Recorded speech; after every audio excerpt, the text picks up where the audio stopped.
Hey everyone, it's Garrison here, and today I just really wanted to do a follow-up video, a part 2 per se from my previous video regarding Blockberry Creative's slander against Chuu, and they're talking about removing her from Loona and expelling her and etc., and how there was overall mistreatment and them being overall pretty much purely corrupt even before that initial statement. And yeah, there's a lot to cover today. It just seems like Blockberry Creative here continues to dig a deeper hole for themselves, a bigger and deeper hole for themselves. But on the other side of things, it seems like we're getting good news at last for not only Chuu, but majority of Loona as well, majority of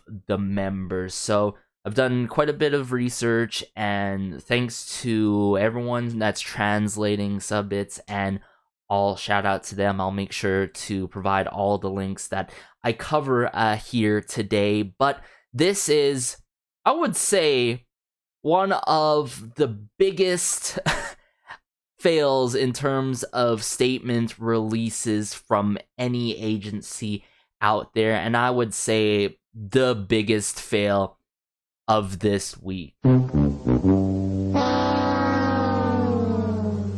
Blockberry Creative makes an additional statement on Chuu's removal from Loona. Now, the entirety of this additional statement got me baffled and making me think, like, they're wilding out. Like, they're probably at this point not even knowing what they're exactly saying, and they just seem like dropping even more layers of lies and being even deceptive as well. So I just want to cover the two main points that really shocked not only me, my friends, but fellow fans and orbits in regards to this additional statement here. So the first one that really baffled me, right, was this line here, this paragraph here. In the few days since the notice was posted,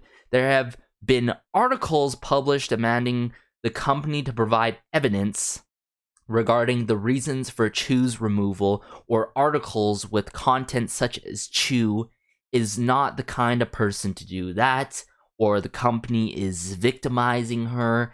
As such, we would like to further explain our position to correct the topic of discourse. Like, what?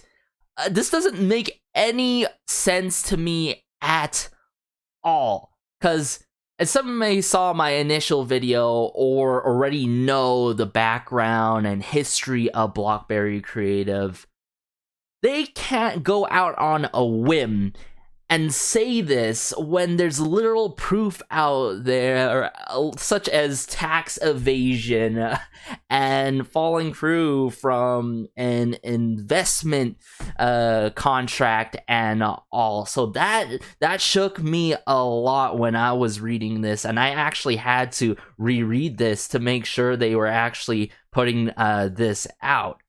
Now, the other one was a follow-up, is talking about, oh, we're not trying to quote-unquote expose.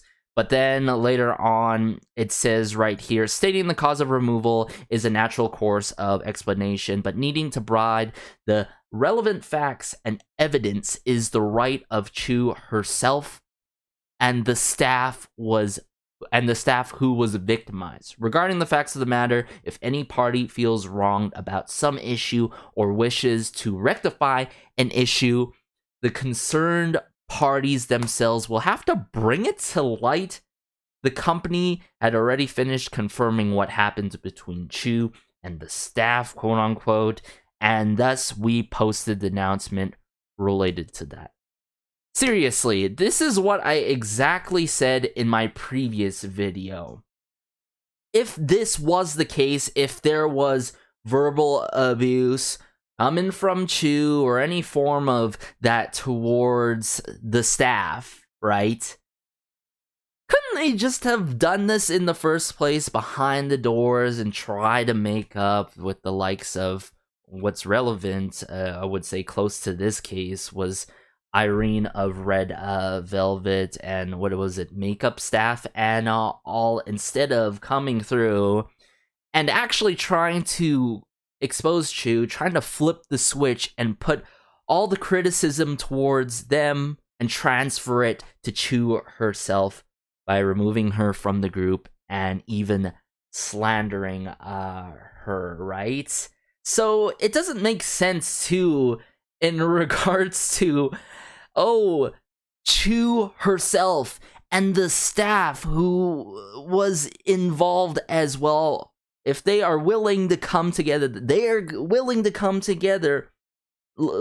be able to provide all the evidence for y'all. Oh my goodness. Come on, BBC.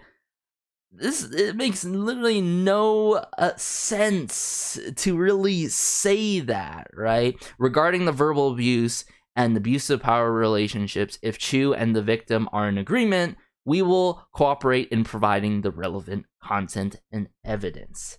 All of this was so baffling. We once again earnestly ask that you refrain from indiscriminate, baseless, and speculative reporting. I mean, hey, the gig is up, BBC. The gig is up.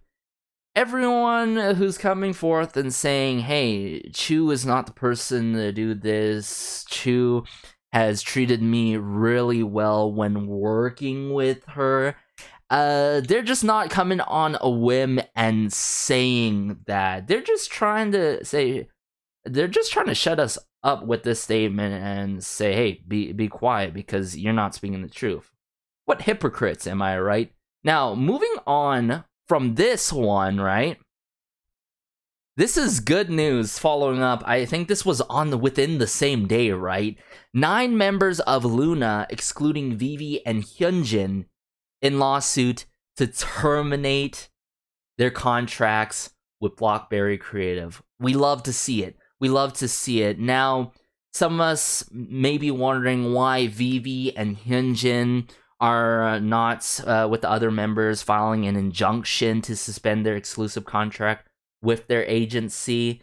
It's because we believe Hyunjin has that weekly FIFA show going on, and Vivi in regards to her visa, but eventually, surely Vivi and Hyunjin will follow suit, hopefully, most likely, and I'll be sure to link this as well in regards to the translation. Now, this is coming from an exclusive from JTBC, which I'm gonna have to cover later on in this because that was probably the most shocking thing for me in regards to where it's coming from. Okay, it's very official in regards to this. Yet, what is following up from this, everyone, is BBC themselves saying the terminations are quote-unquote groundless. What? Oh, this is all nonsense, okay. Keep on lying, and keep on coping, BBC, because, hey, everything's falling apart. None of these terminations, this news is not groundless at all. So, and then following up from this, right? This was a really good tweet in regards to the trademarks for Loona. Now, as some of you are familiar with trademarks in general and in the K-pop scene, it gets really tricky from moving on from an ex-label of some sort and trying to become independent and trying to own their actual group name. In this case, Loona is trying to keep the group as a whole. And as it says here, nothing has been approved yet, right? But the only successful trademark is Idere Sonya, right? Idere Sonya. but not exactly Loona. Now, what's tricky with this one, as this Orbit and Twitter user explains, is hey, they can use the English version of their name, but it gets really complicated when the stage names, are in combination and all. So hopefully the pending doesn't go through. The only problem of this, right? The only problem of this, as shown here, it can take months. It could take a couple of months, or it could take more than 3 years for these pending applications for Go On, Eves, like all the members, like stage names and all, to either fall through or be approved, or declined, right? So it's a matter of time, but we don't know. And that might end up being the case when it comes to the termination of their contracts and all that. Somehow that gets involved, and somehow that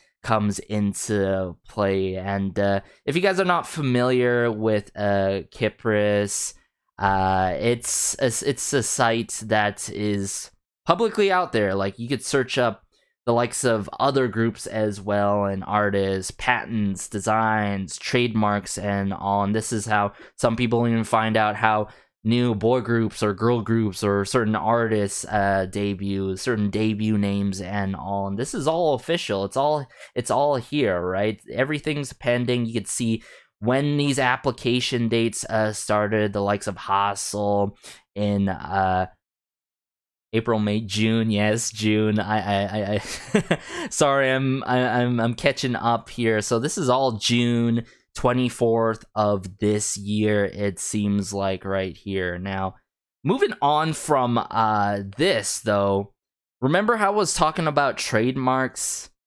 I think really good existing examples out there that unfortunately happened, right, is the likes of Tiara moving on from a disgusting label, the likes of MBK, and as you can see here, at this time, MBK, their trademark for the group name Tiara for the members and all was officially rejected. So there is a possibility that everything that's pending here becomes rejected, right?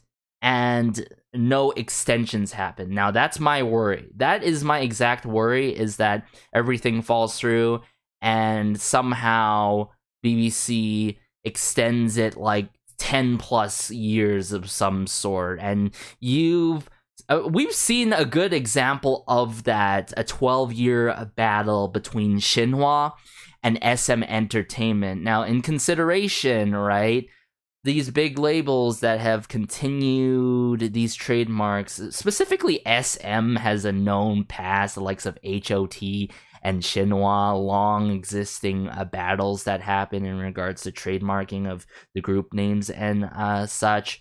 And then the likes of GOT7, and then everything came into play, if I recall correctly, with JB and the whole protest truck from all the fandom and all in front of the JYP building and all. That was a crazy case, ain't it? But staying more on track here, it is possible for Kypris to refuse their application. I feel like it's going to be the high case that it's not going to be over 3 years for Kypris to deny BBC, based on seeing examples in the past and comparably from small labels that have dirt on their hands versus bigger labels who have the power and have the resources to continue to fight in court in regards to trademark rights for their artists. Now, moving on from this was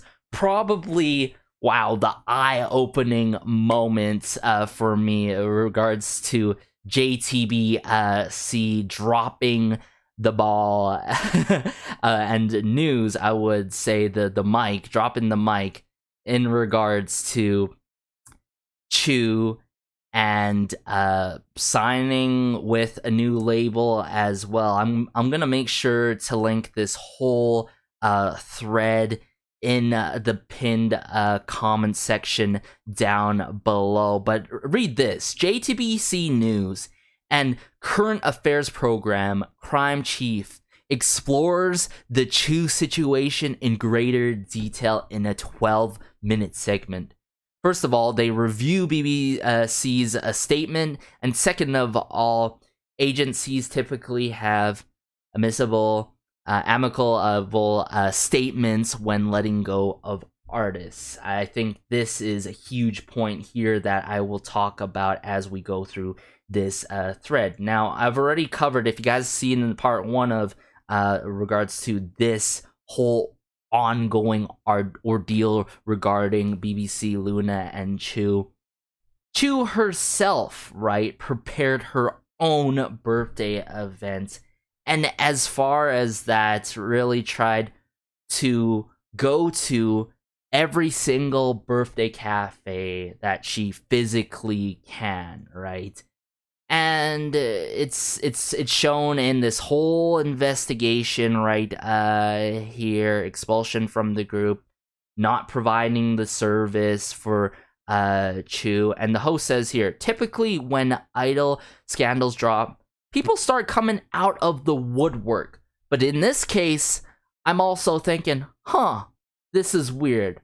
Hey everyone, as some of you may already know, in that first video, I literally, quote-unquote, said, hey, this is not coming out of the woodwork. And everyone's not even coming out of the woodwork, right? Which is meaning, like, it's not like all of a sudden people are coming out of the woodwork to really defend Chuu. This is actual people working in the industry and all that are making their claims and trying to really support Chuu during this ordeal and all, right?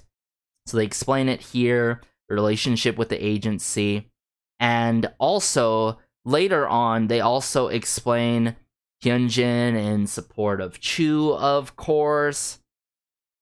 But later on, yes, right here, the host asks, when an agency uses a term like expulsion, they have to bring forth details of the situation, don't they? And then the reporter panelist replies, yes, so the producers were curious about the details of this power trip, called to investigate, but got no answer. Continues and continues. I just want to really get straight to the point here, which is right here. Okay, so the 3 key points to check out for the situation: paid, 0 Korean won, and all. There was a point where DEFCON literally asked her about, and Chuu literally said, no, not yet, right?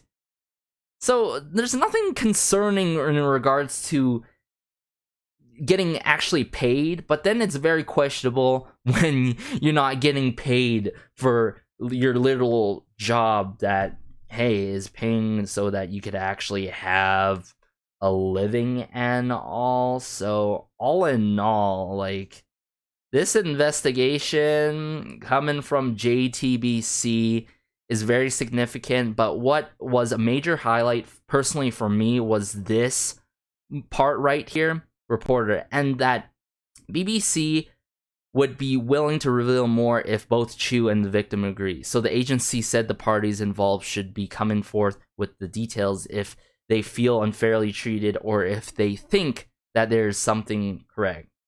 So I'm glad they're really putting that out there, out in the open, for more people to be informed in regards to this really ridiculous additional statement that BBC honestly provided and all. And of course they are all explaining possibly that this is coming more to light, as well as this big news that's happening is Lee Sung-gi versus Hook Entertainment, the CEO threatening to actually kill Lee Sung-gi and all.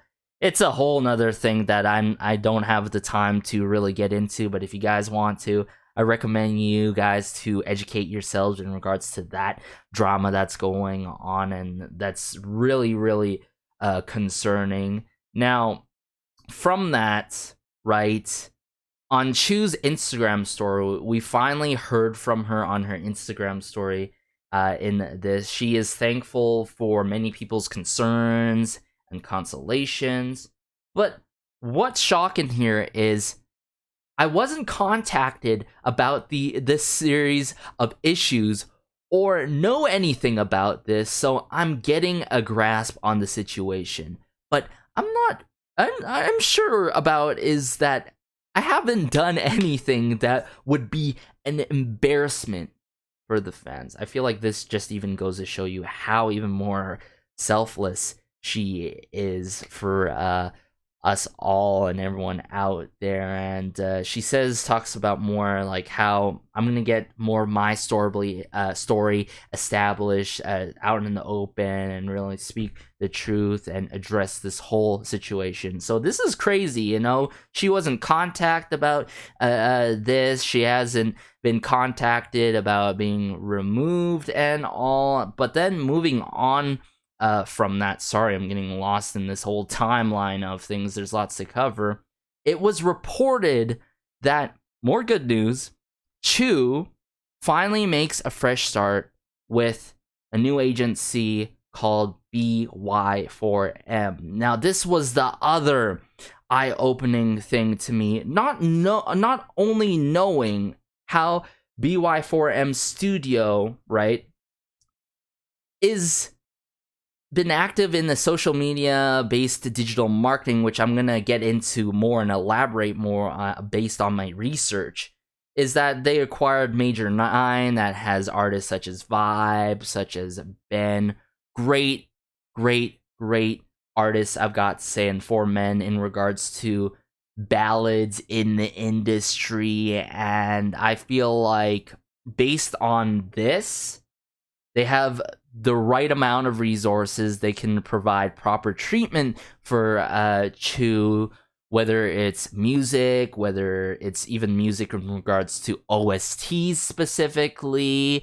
regarding brand endorsements as well. I think even hooking Chuu up with the people that they're connected to as well. And I say that, everyone, because this is what I found out coming from this year, February of this year, from Forbes magazine and all Forbes Korea, with this trending leading companies title. One of the trending companies, as it's explained here, a social media based digital marketing agency and all. Now, keep in mind, one may think already, wow, they're huge. They acquired Major 9, which owns these huge artists that are more primarily, obviously, really, really super duper popular in Korea, right? Locally.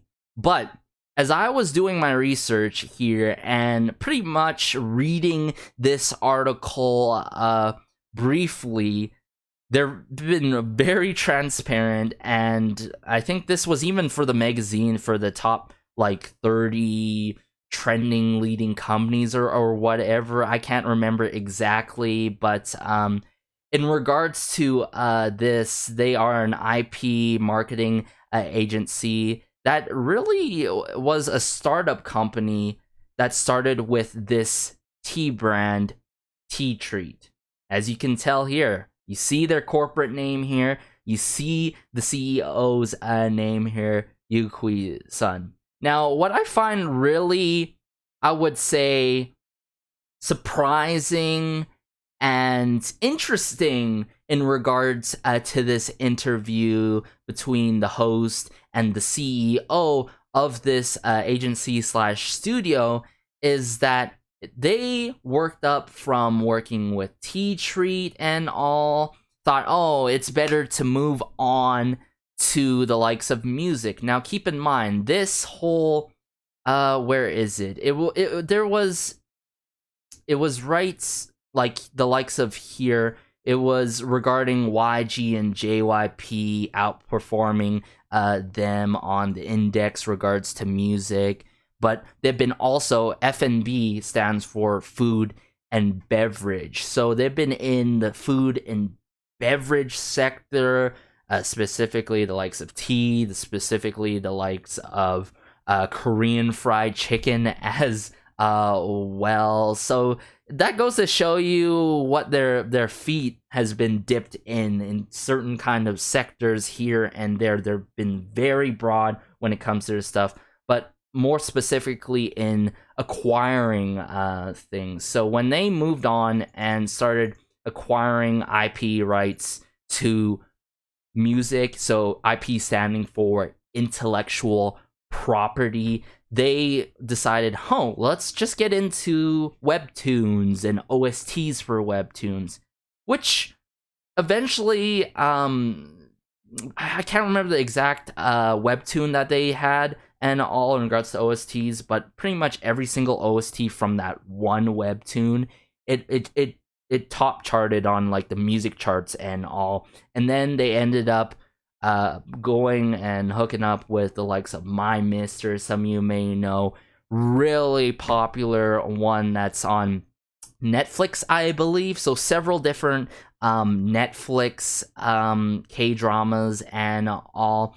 And what I liked about this interview, I've got to say, would definitely have to be in regards to how they're paying the people behind the scenes when acquiring the adjacent rights to these OSTs and songs and all. They were talking about, it was in a certain paragraph in regards to 30 or some odd kind of 30 to 50 million won for what they can talk about in the price range between, we're talking about composers, lyricists, singers, and all, and even the artists and musicians themselves that are coming into play. They're talking about, it's very difficult to do, yes, but our strategy is to provide a lot of money. They have the money, they've built up all that money, so they could actually get the rights for these songs and all, right? So it's very promising. It's very promising based on this one interview with the CEO, especially coming from Forbes Korea and all, and how they've built up from working with Tea Treat and all, but dipping in different sectors and all. So that's why I was saying how it's possible that this, what are they, BY4M, they can really land huge endorsements for Chuu, have her for certain OSTs specifically, or even come through with music, and possibly, maybe the rest of her members, the rest of members of Loona follow suit, right? That would be a fever dream. That would be an absolute fever dream. But keep in mind, ladies and gentlemen, we're still on only step one. Okay, this is the one thing that concerns me is the trademarking and all. I wouldn't say very heavily as much as like waiting and fighting for 12 years, right? But I feel like there's gonna be a fight that has to be done, and Loona has to win that fight overall over BBC. So very promising, this new agency for Chuu and all. Last but not least, let's just rank. Okay, why not? Let's just rank. I already ranked BBC on here, but let's just say I didn't put this here. Let's just put BBC in the Lake of Fire, a tier list that I found on Tier Maker already, and just put BBC there. Hey, might as well put in, where are they as well? Let's put in Polaris as well in there. You know, why not? I could keep on listing more and more, but yes, they're down at the bottomless pit with MBK and TS Entertainment, everyone. But yeah, all in all, it's great to see everyone coming into play, working hand in hand, and soon there will be an announcement coming this weekend. If you guys are watching close to this date of this post of November 29th, there will be an announcement of everyone coming together right? With fan organizers in Korea, various fan bases, even subbits are in to really fight for Loona. So we're literally all in this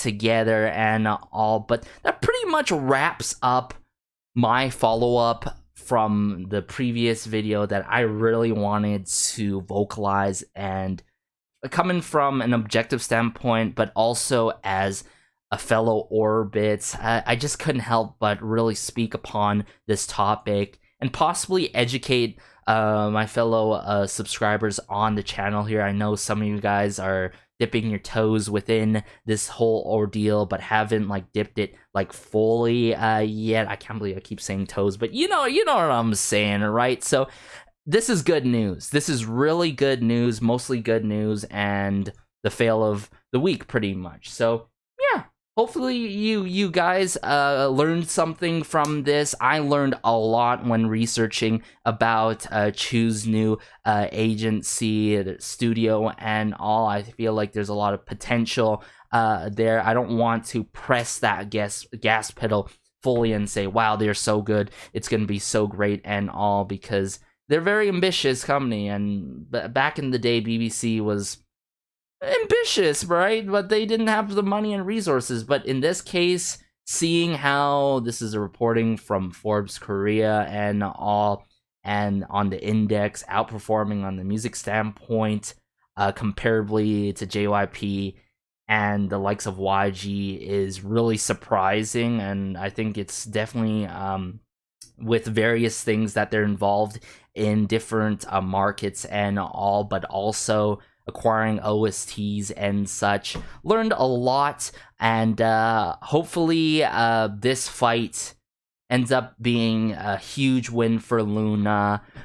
Like I said, it would be a fever dream for them to continue, but for example, I want to go back on the trademarks for Loona just to really emphasize on how important that is. I think another really good example that comes to mind is Highlight. They used to be Beast, really prominent group until, what is it, that Rising Sun controversy with the one member and all. And then, of course, as some of you may know, they were under Cube Entertainment, a disgusting label that unfortunately exists still to this day. They just seem to like come through with new groups, but they can't even sustain their own groups, admittedly. But with that, Cube and Highlight, they just moved on from their group name Beast into Highlights, right? Trademarks, keep in mind, is a way to really protect the rights of their artists, right? That's why labels do that. That's why agencies do that.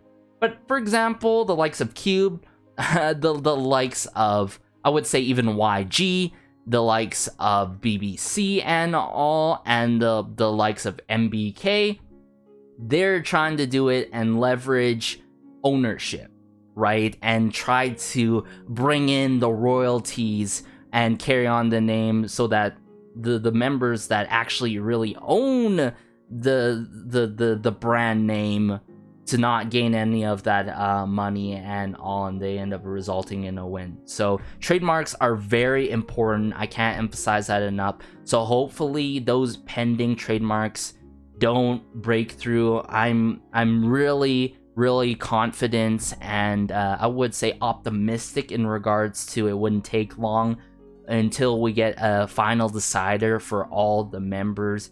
I just can't wait to see everything follow suit with Hyunjin and Vivi and all. And I wouldn't mind, honestly, all the members, if they were to re-debut, to be under a different group name. I think the only concern is, okay, if they were to join and follow suit with Chuu, they would need a really good kind of A&R to really match the kind of style of music that they've done, or provide great music as a whole. Because time and time again, when I look at labels, oh, they may have the artists, they may have the talented individuals and idols, they just don't have the right A&R or the right kind of resources. In this case, for Chuu, there's the resources. I think there just needs to be the right A&R that they need to hire or provide for all the members, or even Chuu herself, if we're talking about specifically music. But all in all, be sure to like, share, maybe subscribe. That helps out the channel and all. And if you want to follow up with more news like this, I feel like I should be covering more of these things. I've been enjoying these, even though haven't been enjoying this ordeal. Actually, now that everything's flipping on its head and BBC's digging a bigger hole for themselves per se, I've been enjoying this. I can't wait, you know, for an actual big win, a bigger win for Loona. Like I said, this is just the baby steps. This is just step 1. I'm waiting for likes of step 12 per se, right? So all in all, have a great day, have a good night, have a good afternoon, wherever you are. This has been Garrison. As always, though, I'm sorry if I was all over the place. There was a lot to cover, and all. Until next time, and peace.